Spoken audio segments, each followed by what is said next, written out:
जय हिंद दोस्तों, मैं गगनदीप आप सभी का स्वागत करता हूं proud group of NCC YouTube channel पर। आपको पता है कि हम बहुत ही अच्छे तरीके से आपके एनसीसी के बी और सी सर्टिफिकेट की तैयारी कर रहे हैं और जिसके अंदर हम प्रीवियस क्लासेस के अंदर 1 से लेके 33 यानी कि 33 तक क्वेश्चन डिस्कस कर चुके हैं। और हम ये जो क्वेश्चन देख रहे हैं ना, ये देख रहे हैं एनसीसी के ओरिजिनल सोल्ड पेपर में से, यानी कि वे सॉल्यूशन जिसको देख के आपके पेपर को चेक किया जाता है, आपके एनसीसी के बी और सी सर्टिफिकेट के पेपर चेक किए जाते हैं, वे क्वेश्चन हम यहाँ पे डिस्कस कर रहे हैं। और आज की क्लास जो हमारी स्टार्ट हो रही है वो हमारा ये वाला जो आर्म्ड फोर्सेस का है ना, उस टॉपिक से पेपर 4 की हम यहाँ पे बात कर रहे हैं। 20 मार्क्स के आपके आर्म्ड फोर्सेस से क्वेश्चन पूछे जाते हैं और आज की क्लास बहुत ही शानदार होने वाली है क्योंकि इस क्लास में हम very very important question discuss कर रहे हैं जो आपके एग्जाम में बार बार पूछे जाते हैं। तो ध्यान देना है भाई। यहाँ पे सबसे पहला है, आपको पता है कि फुल फॉर्म आपके एग्जाम में पूछी जाती है भाई, तो फुल फॉर्म आपको पता होनी चाहिए। एईसी की फुल फॉर्म क्या होती है? एईसी की फुल फॉर्म होती है आर्मी एजुकेशन कोर। आपको पता है कि डिफेंस के अंदर, आर्मी के अंदर बहुत तरह के कोर्स होते हैं, कोप्स जिनको हम बोलते हैं, बोलने में कोर आते हैं, CORPS बोलने में कोर बोला जाता है। तो जैसे एनसीसी भी है, एनसीसी भी तो है, कोर ही तो है, एक नेशनल कैडेट कोर। इसी तरीके से एईसी होता है army education corps, ASC army supply core. इसका काम क्या होता है कि युद्ध हो या फिर ना भी हो तो जो बॉर्डर के पास जो सप्लाई प्रोवाइड करनी होती है ना चीजों की, उसके लिए आर्मी सप्लाई कोर का प्रयोग किया जाता है। आर्मी ऑर्डिनेंस कोर जो हथियार पहुंचाते हैं, डीएससी डिफेंस सर्विसेज कोर, ये हमारा हो गया। एएमसी आर्मी मेडिकल कोर, आपको पता है मेडिकल से रिलेटेड जो मेडिकल स्ट्रीम के स्टूडेंट होते हैं वो जा सकते हैं, मेडिकल की जो अपनी सर्विसेज है वो प्रोवाइड कर सकते हैं डिफेंस के अंदर। तो एएमसी के को मोस्टली ज्वाइन करते हैं जो मेडिकल स्ट्रीम के स्टूडेंट्स होते हैं, तो वे जाके ऑफिसर बनते हैं एएमसी में। ठीक है, आर्मी मेडिकल कोर हमारा यहाँ पे हो गया।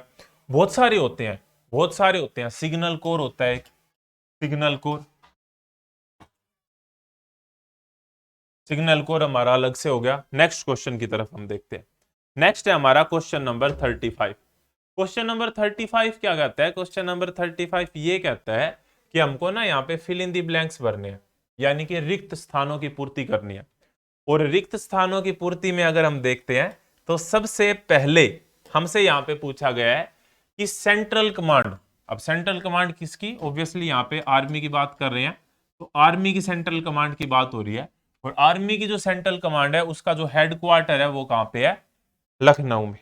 तो ये बात आपको ध्यान रखनी है। यहाँ पे टोटल कितनी कमांड है आर्मी की? 7 कमांड। ठीक है, ये बात भी आपको देखनी है।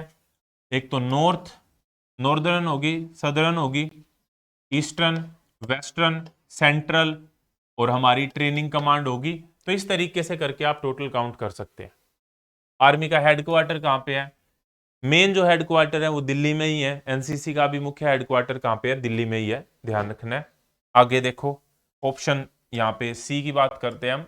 The smallest formation of the infantry is, infantry मतलब पैदल सेना होती है। स्मॉलेस्ट पार्ट जो होता है सेक्शन होता है। सेक्शन में कितने जवान होते हैं? एक सेक्शन में 10 जवान होते हैं टोटल। कितने जवान होते हैं? 10 जवान होते हैं, ये बात आपको ध्यान रखनी है। सेक्शन फॉर्मेशन कितने प्रकार की होती है? 6 प्रकार की होती है, ये भी ध्यान रखना है। हाँ, आगे देखो भाई। आगे यहाँ पे मुजफ्फरपुर ग्रुप हेडक्वार्टर के क्या पूछ रखे हैं? यहाँ पे ग्रुप कमांडर पूछ रखे हैं। ये आपके लिए इंपॉर्टेंट नहीं है और ये जब तक आप देखेंगे या नेक्स्ट एग्जाम आप देंगे ये चेंज भी हो चुके होंगे, तो आप उसी टाइम के हिसाब से देखें इसको। इससे आपको ये आइडिया लग गया कि आपको कम से कम अपने ग्रुप हेडक्वार्टर के ग्रुप कमांडर का नाम बिल्कुल पता होना चाहिए, क्योंकि उससे रिलेटेड एक क्वेश्चन आपके एग्जाम में बन सकता है, वो ऑब्वियसली आपको पता भी होगा। आगे क्वेश्चन देखो। The rank of battalion commander is, battalion का जो कमांडर होता है आपको खुद पता है, आप जिस भी बटालियन से हैं, आप कौन सी बटालियन से, पहले आपको कमेंट बॉक्स में बताना है। आपको पता है कि आपके बटालियन को जो कमांडर होता है वो क्या होता है? वो कर्नल रैंक का अधिकारी होता है, मेनली कर्नल रैंक के अधिकारी ही होते हैं, या फिर अगर आप नेवी और एयरफोर्स से हैं तो कर्नल के इक्विवेलेंट रैंक के होते हैं। आगे क्वेश्चन देखो। नेक्स्ट क्वेश्चन है हमारा, यहाँ पे सही गलत हमको बताना है। सही गलत बताना है। पृथ्वी क्या है? पृथ्वी एक टैंक है? नहीं, पृथ्वी तो मिसाइल है। पृथ्वी तो मिसाइल है, ये उन्हीं मिसाइलों में से आती है जो total missile doctor APJ Abdul Kalam ji के द्वारा हम कहते हैं मिसाइल मैन ऑफ इंडिया। तो पृथ्वी तो नहीं है, पृथ्वी तो मिसाइल है, टैंक नहीं है, तो गलत है ये हमारा। नेक्स्ट है यहाँ पे, नाग एक उन्नत इस किस्म की एंटी टैंक मिसाइल है, बिल्कुल सही, नाग मिसाइल है भाई, नाग एक टाइप ऑफ मिसाइल है, इसमें कोई डाउट नहीं है। नेक्स्ट क्वेश्चन देखो, आमतौर पर एक डिवीजन में 5 ब्रिगेड और एक हेडक्वार्टर होता है। General there is a brigades and 1 headquarter. गलत है ये वाली भाई, क्या है, गलत है, ये ठीक नहीं है। नेक्स्ट देखो, एक इन्फेंट्री बटालियन में 4 राइफल कंपनी होती हैं, सही है। एक सेक्शन में 12 जवान होते हैं, गलत है। मैंने अभी अभी आपको बताया कि सेक्शन में कितने जवान होते हैं, सेक्शन में कुल 10 जवान होते हैं। कितने, 10 जवान होते हैं। और सेक्शन फॉर्मेशन कितने प्रकार की होती है और कौन कौन सी होती है, बताओ भाई कमेंट बॉक्स में। आगे बढ़ो। मैप रीडिंग बहुत ही इंपॉर्टेंट टॉपिक आपके एग्जाम पॉइंट ऑफ व्यू से, कई बार आपके एग्जाम में पूछे जाते हैं क्वेश्चन, और मैप रीडिंग से तो क्वेश्चन हर बार आपके एग्जाम में आएंगे, 25 से 30 नंबर के क्वेश्चन आपके एग्जाम में आते हैं। तो यहाँ पे क्या पूछ रखा है भाई, कन्वेंशनल साइन बनाने हैं। क्या बनाने हैं, कन्वेंशनल साइन, यानी कि रूढ़ि चिन्ह। मंदिर, मंदिर बनता है भाई ऐसे, देख लो यहाँ पे, गलत है भाई ये तो।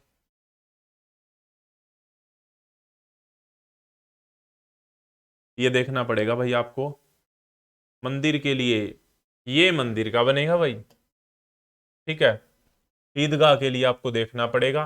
सर्किट हाउस का, ठीक है, सी एच हमारा सर्किट हाउस, बिल्कुल सही है। पक्की सड़क, मेटलोइड रोड, ये हो गया। कच्ची सड़क जिसमें डॉटेड सड़क बना रखी है, ये हो गया, ठीक है। तो ईदगाह का कन्वेंशनल साइन आपको देखना पड़ेगा। मंदिर का आपके सामने मैंने बना रखा है, ये वाला नहीं है भाई, ये वाला करो आप मंदिर के लिए, जहां तक मुझे दिखाई दे रहा है। इस चीज को एक बार कंफर्म कर लेना, कई बार क्या होता है कि प्रिंटिंग मिस्टेक हो जाती है, तो आप अपनी जो नोटबुक आपके पास होगी उससे इसको कवर कर सकते हैं। और नहीं तो एक काम करना, आज ही टेलीग्राम पे जाना, टेलीग्राम के ऊपर मैं जो कन्वेंशनल साइन की जो पूरी पीडीएफ है उसको डाल दूंगा, जिससे आप सारे के सारे कन्वेंशनल जो चिन्ह है उनको देख सकते हैं। आगे बढ़ो भाई। आगे है कि मानचित्र पर पीला रंग कृषि भूमि को दर्शाने के लिए किया जाता है। भाई ये क्वेश्चन आपके एग्जाम में कई बार बनता है। पीला रंग तो कृषि भूमि इन्होंने कह दिया। कई बार पूछ लेते हैं कि नीला रंग किसको दर्शाता है, नीला रंग, तो नीला रंग दर्शाएगा ऑब्वियसली पानी को दर्शाता है नीला रंग। हरा रंग हरियाली को दर्शाएगा। अगला है, कोई भी मानचित्र अपडेट होता है, गलत है, क्योंकि ना कोई भी मानचित्र अपडेट नहीं हो सकता। नॉर्मली जो हम मैप की बात करते हैं, गूगल मैप की बात नहीं कर रहे हैं, लेकिन उसको भी टाइम लगता है, और ऑटोमेटिक अपडेशन तो हर चीज में नहीं आती। लेकिन जैसे बात करें हम, जो मानचित्र हमने बना रखा है रिटर्न में है, कोई कागज पे बना रखा है, कोई कपड़े पे हमने मानचित्र बना रखा है, वहां पे हमने लिखा कि वहां उस जगह पे एक बहुत ही बड़ा पेड़ है, अब उस पेड़ को काट दो आप, लेकिन मानचित्र पे तो वो बना रहेगा। तो इसीलिए मानचित्र की एक ड्रॉबैक है, एक कमी होती है कि ये अपडेट नहीं होता, ठीक है। अगला क्वेश्चन है, it is possible to depict all the features on the map. क्या ये पॉसिबल है, क्या ये चीज पॉसिबल है कि हम सारी चीजें दर्शा दें मैप के ऊपर, हर चीज दर्शा दें? तो देखो ऐसा पॉसिबल नहीं है। मैप के ऊपर, मानचित्र के ऊपर सब जमीन की जो सारी की सारी आकृति हैं उनको नहीं दर्शाया जा सकता, ये चीज पॉसिबल नहीं है। आगे पूछ रहे हैं कि मानचित्र में सांकेतिक चिन्हों का प्रयोग होता है। बिल्कुल सही बात है भाई, मानचित्र में सांकेतिक चिन्हों का प्रयोग होता है। किन का प्रयोग होता है, सांकेतिक चिन्हों का प्रयोग होता है। नेक्स्ट क्वेश्चन, मानचित्र में जलीय आकृतियों को लाल रंग से दर्शाते हैं, गलत है। अभी तो मैंने बताया, जलीय आकृति जो होती हैं उनको हम नीले रंग से दर्शाते हैं मानचित्र में, नीले रंग से। अच्छा भाई आगे देखो, बहुत ही बढ़िया, बहुत ही शानदार क्वेश्चन। क्वेश्चन है यहाँ पे, रिक्त स्थान भरने हैं, और रिक्त स्थान भरने हैं। क्वेश्चन सबसे पहले हमसे पूछा गया कि मानचित्र में जो खड़ी लाइनें होती हैं, खड़ी ऐसे, खड़ी, और ये होती हैं पड़ी, ठीक है, ये होगी हमारी पड़ी। ये होता है नॉर्थ, ये होता है साउथ, ये होता है ईस्ट, और ये होता है वेस्ट। तो इसमें भाई, इसमें तो मैं कहूँगा बहुत सा कंफ्यूजन रहता है कि ईस्टिंग लाइन कौन सी होती है, नॉर्दिंग लाइन कौन सी होती है। डिफरेंट डिफरेंट बुक्स में आप देखोगे तो डिफरेंट डिफरेंट दिया होता है। अब इसके हिसाब से अगर हम चलते हैं, इस सोल्यूशन को अगर हम ठीक मानते हैं, तो ये कह रहे हैं कि ये वाली जो लाइन है, खड़ी लाइनें जो होती है, ठीक है, खड़ी लाइनें जो होती हैं इनको हम ईस्टिंग लाइनें बोलते हैं, यानी कि नॉर्थ से साउथ की तरफ जो जाती हैं तो ईस्टिंग लाइन बोलते हैं। नॉर्दिंग लाइन नीचे से ऊपर बढ़ते क्रम में होती हैं। Northing lines are increased number from bottom, तो बढ़ते क्रम में नंबर इनके बढ़ जाते हैं। मैप इंडिकेट, अच्छा इंग्लिश में नहीं हिंदी में बोलते हैं, मानचित्र भूमि पर अपनी तथा शत्रु की पक्की स्थिति को बताता है। शत्रु है ये, शत्रु की। Map indicate the position of on, देखो मैप का ये यही कह रहे हैं कि मैप का प्रयोग हम करते हैं क्यों, अपनी स्थिति का पता लगाने के लिए, शत्रु की स्थिति का पता लगाने के लिए मैप का प्रयोग करते हैं। मानचित्र पर मापक जो स्केल होता है उसको कितने प्रकार से प्रदर्शित किया जाता है, तो 3 प्रकार से प्रदर्शित किया जाता है मानचित्र पर स्केल को। वे 3 प्रकार कौन कौन से हैं ये आपको बताना है कमेंट बॉक्स में। और ये सबसे इंपॉर्टेंट क्वेश्चन है सर्विस प्रोटेक्टर वाला, क्योंकि ये क्वेश्चन आपके एग्जाम में आया है, कई बार आया है। सर्विस प्रोटेक्टर कुछ नहीं होता, सर्विस प्रोटेक्टर एक स्केल ही होता है कुछ इस तरीके से, नॉर्मली आयताकार होता है जो हम एनसीसी में यूज करते हैं, यानी कि रेक्टेंगुलर होता है। ये क्वेश्चन भी पूछा गया एक बार कि एनसीसी में हम किस प्रकार के सर्विस प्रोटेक्टर का प्रयोग करते हैं, तो आयताकार प्रकार के। इसकी जो लंबाई होती है वो 6 इंच होती है, चौड़ाई जो होती है वो 2 इंच होती है। तो यही है कि 6 इंच लंबा होता है और 2 इंच चौड़ा होता है। ये क्वेश्चन आपके एग्जाम में पूछा गया, कई बार पूछा गया। आगे क्वेश्चन देखो भाई, फील्ड क्राफ्ट और बैटल क्राफ्ट। ये बहुत ही जबरदस्त टॉपिक है और मेरा one of the favourite topic है, क्योंकि इसमें हमको बहुत सी नई चीजें सीखने को मिलती हैं। क्या होता है फील्ड क्राफ्ट और बैटल क्राफ्ट? क्राफ्ट मतलब कला, फील्ड और बैटल यानी कि क्षेत्र कला और युद्ध कला। किसी भी युद्ध में हम अपने टारगेट को अचीव करने के लिए किस तरीके से वहां के क्षेत्र का प्रयोग करते हैं, उस युद्ध के अंदर वही क्षेत्र कला होती है। हम अपने हथियारों का कैसे प्रयोग कर रहे हैं, वहां के पहाड़ों का कैसे प्रयोग कर रहे हैं, हम अपने सामान का कैसे प्रयोग कर रहे हैं, किस कला से प्रयोग कर रहे हैं, वही फील्ड क्राफ्ट और बैटल क्राफ्ट होती है। कवर जो होते हैं, कवर क्या होती है? देखो कवर को ना हिंदी में हम आड़ बोलते हैं, आड़। आड़ मतलब बचाव करना, हमको सामने से मान लो गोलियां आ रही हैं तो हम बचाव तो करेंगे अपना। तो बचाव 2 प्रकार के हो सकते हैं, या तो नेचुरल हो या मैन मेड हो। नेचुरल मतलब प्राकृतिक आड़ हो, या फिर मैन मेड मतलब मानव निर्मित आड़ हो। प्राकृतिक क्या होती है कि हम किसी पहाड़ के पीछे छुप गए, किसी पेड़ के पीछे छुप गए, किसी खाई में छुप गए नेचुरल बनी हुई में, तो नेचुरल होगी। अब मैन मेड, मान लो हमने कुछ दीवार बना रखी है, उस दीवार के पीछे छुप गए, किसी कमरे में जाके छुप गए, किसी बंकर हमने बना रखा है उसमें छुप गए, तो वो मैन मेड होते हैं। तो ये है यहाँ पे। नेक्स्ट है यहाँ पे मूवमेंट जो होती हैं वो 2 पार्ट्स के अंदर डिवाइडेड होती हैं, 2 भागों में बांटा जा सकता है मूवमेंट्स को। कैमोफ्लोज, कैमोफ्लोज क्या होती है? देखो कैमोफ्लोज, पता है कैमोफ्लोज एक वर्ड के अंदर, देखो एक क्वेश्चन है भाई, बहुत ही जबरदस्त क्वेश्चन है। क्या आपके कभी दिमाग में आया है कि जो आर्मी की जो कॉम्बैट वाली हमारी यूनिफॉर्म होती है, कॉम्बैट यूनिफॉर्म जिसको हम बोलते हैं, वो एक स्पेशल डिजाइन होता है। आपने देखा होगा आर्मी का एक स्पेशल डिजाइन होता है जिसमें अलग अलग से बने होते हैं डब्बे डब्बे से करके। तो वो वैसा ही क्यों होता है? आर्मी का जो डिजाइन होता है वो वैसा ही क्यों होता है, सिंपल क्यों नहीं होता? अगर हमारी जो कहते हैं कॉम्बैट जो यूनिफॉर्म है उसको सिंपल नीले कलर की, पीले कलर की, या फिर सफेद कलर की, या फिर ऐसा क्यों नहीं बना देते? क्या रीजन है वो इसको अलग अलग डिजाइन से बने होते हैं उस पे? उसका रीजन यही है क्योंकि वो जो डिजाइन होते हैं ना वो हमको छिपने में मदद करते हैं। लड़ाई के दौरान अगर हमने कोई ब्लैक कलर की बना दी या बिल्कुल ही व्हाइट कलर की बना दी तो उससे कोई भी व्यक्ति है वो इजीली पहचान लेगा कि भाई हाँ वहां पे पर्सन है। लेकिन अगर वो वाली यूनिफॉर्म हमने पहन रखी है तो वो हम पेड़ पौधों में, पत्तों में, मिट्टी में छिप सकते हैं, वो छिपने में हमको मदद करेगी। तो उसी को कैमोफ्लोज बोला जाता है। Camouflage is an art through which concealment, concealment का मतलब ही छिपना होता है, जिसके थ्रू छिपना हासिल किया जाता है, कंसीलमेंट हासिल की जाती है, that is known as camouflage. Answer मिल गया आपको? तो ये हमारा आंसर होता है उस क्वेश्चन का। नेक्स्ट क्वेश्चन देखो, नेक्स्ट है यहाँ पे कि 600 गज पर मनुष्य का सिर एक बिंदु की तरह प्रतीत होता है। तो देखो ये आती है बात जजिंग डिस्टेंस में, डिस्टेंस को जज करना है हमको। जजिंग डिस्टेंस के तरीके बताओ, पूछे जाते हैं आपके एग्जाम में कि दूरी को जज करने के, दूरी को आंकने के तरीके बताओ। उनमें तरीके होते हैं देखकर हम पता लगा लेते हैं। देखकर कैसे पता लगा लेते हैं? क्योंकि मनुष्य का जो सिर है ना एक बिंदु की तरह प्रतीत होगा 600 गज पे। इतना प्रतीत होगा इतने गज पे, पूरा दिखाई देगा इतने गज पे। ये उसके अंदर चीजें लिखी होती हैं, और जब हमको वो पता होते हैं तो उनसे हम अंदाजा लगा सकते हैं कि भाई कोई व्यक्ति खड़ा है और उसका सिर ना हमको सिर्फ बिंदु की तरह प्रतीत हो रहा है, इसका मतलब वो हमसे कितनी दूरी पर है, 600 गज पे है। ये जजिंग डिस्टेंस के जो तरीके होते हैं उसमें देखकर जो हम पता लगाते हैं उसके अंदर ही आता है भाई। टारगेट दिखाने के लिए डैश हाथ का इस्तेमाल डिग्री बताने के लिए किया जाता है।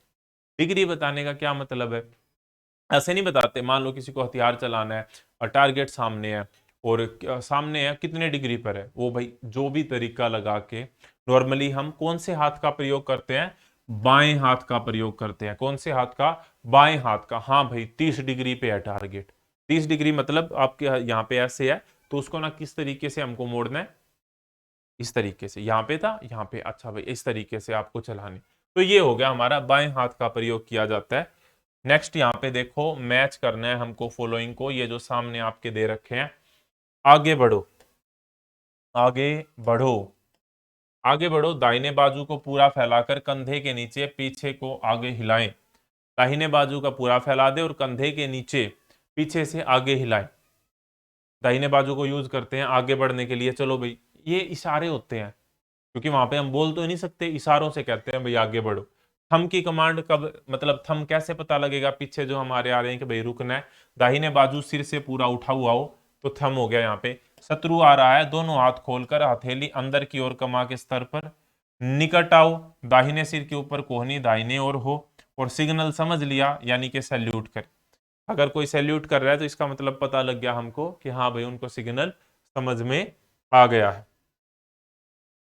अगला क्वेश्चन है कि पेट्रोलिंग, पेट्रोलिंग आपको पता है कि इंपॉर्टेंट रोल प्ले करती है लड़ाई के अंदर। पेट्रोलिंग दो प्रकार की होती है, एक रैकी पेट्रोल होती है, पेट्रोल होती है, और एक प्रोटेक्टिव पेट्रोल होती है। रैक की मतलब जिसमें हम, पेट्रोलिंग क्या होती है, पहले तो पेट्रोलिंग ये होती है कि हम दूसरे के क्षेत्र में चले जाते हैं या फिर दुश्मन के क्षेत्र में जाते हैं उसकी इंफॉर्मेशन गैदर करने के लिए, जानकारी प्राप्त करने के लिए। और जब हम रैक की पेट्रोल कर रहे हैं तो मतलब उसकी इंफॉर्मेशन प्राप्त करने के लिए जा रहे हैं, और प्रोटेक्टिव पेट्रोलिंग कर रहे हैं तो इसका मतलब हम अपने बचाव के लिए पेट्रोलिंग कर रहे हैं।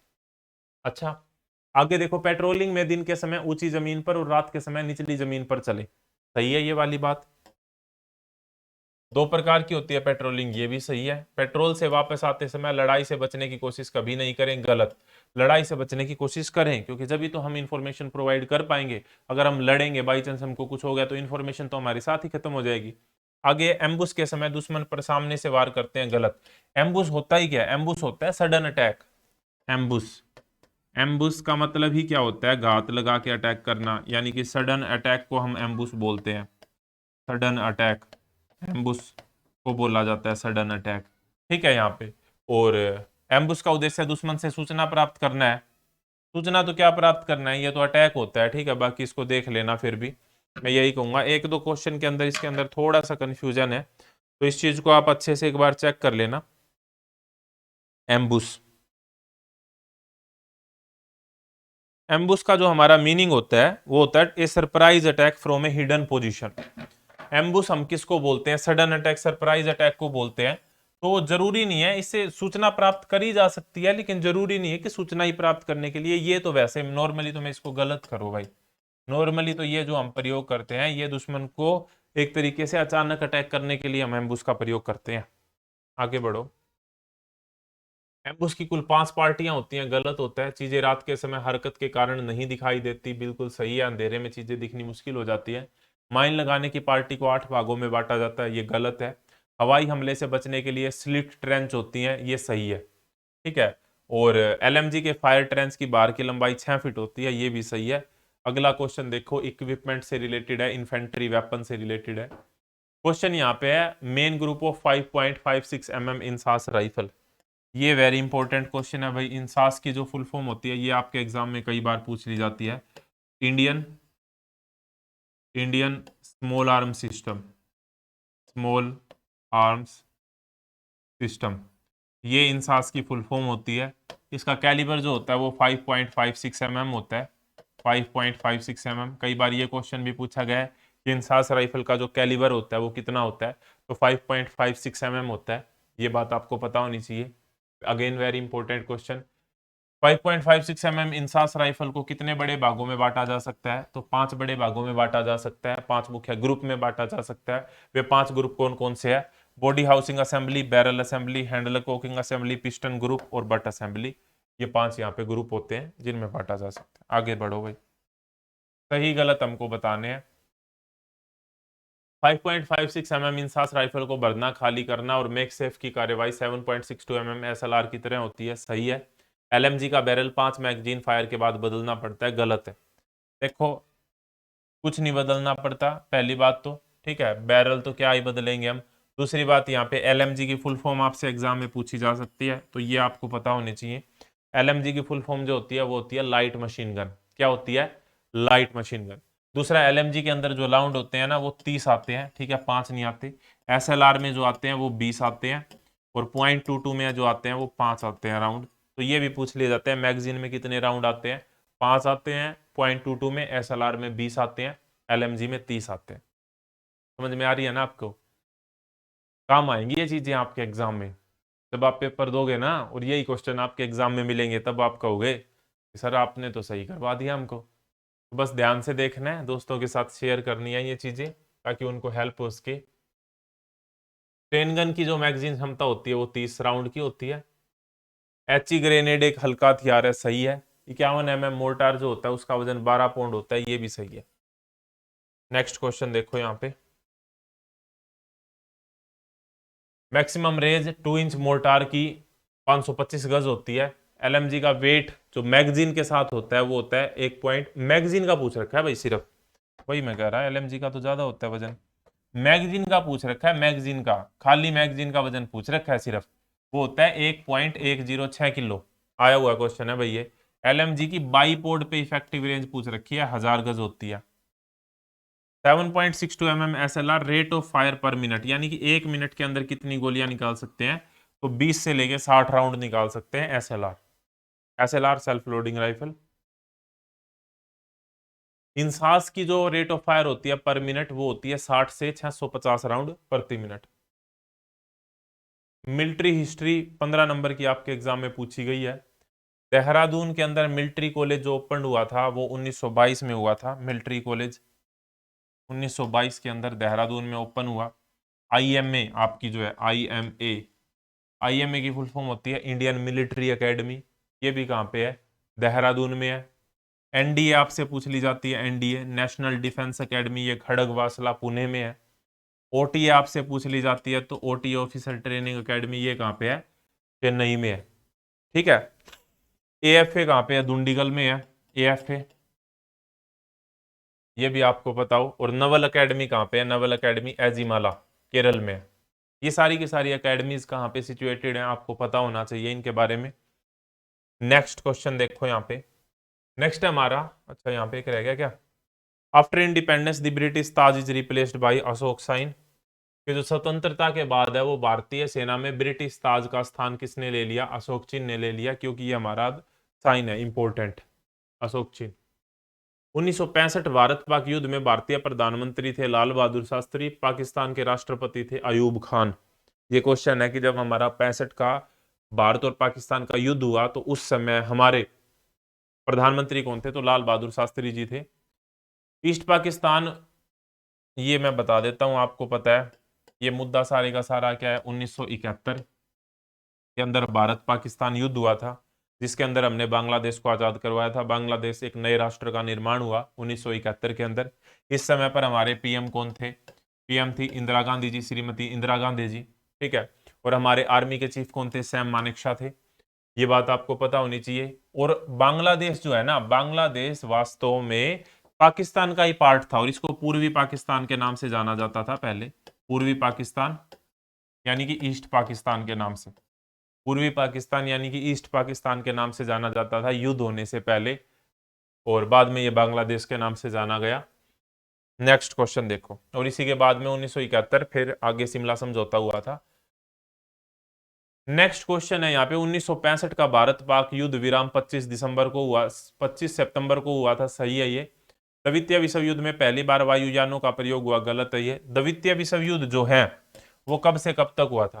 देखो पहला जो वर्ल्ड वार हुआ था, ये क्वेश्चन कई बार आता है आपके एग्जाम में, पहला जो विश्व युद्ध हुआ था वो हुआ था 1914 से 1918 के बीच में, पहला विश्व युद्ध। और फिर पूछे दूसरा विश्व युद्ध कब हुआ, तो दूसरा विश्व युद्ध हुआ था 1939 से लेके 1945 में। ठीक है, ये बात आपको ध्यान रखनी है। पहला विश्व युद्ध 1914 से लेके 1918 में हुआ था, दूसरा विश्व युद्ध 1939 से लेके 1945 में हुआ था। और 1945 में यूएन की स्थापना हुई थी।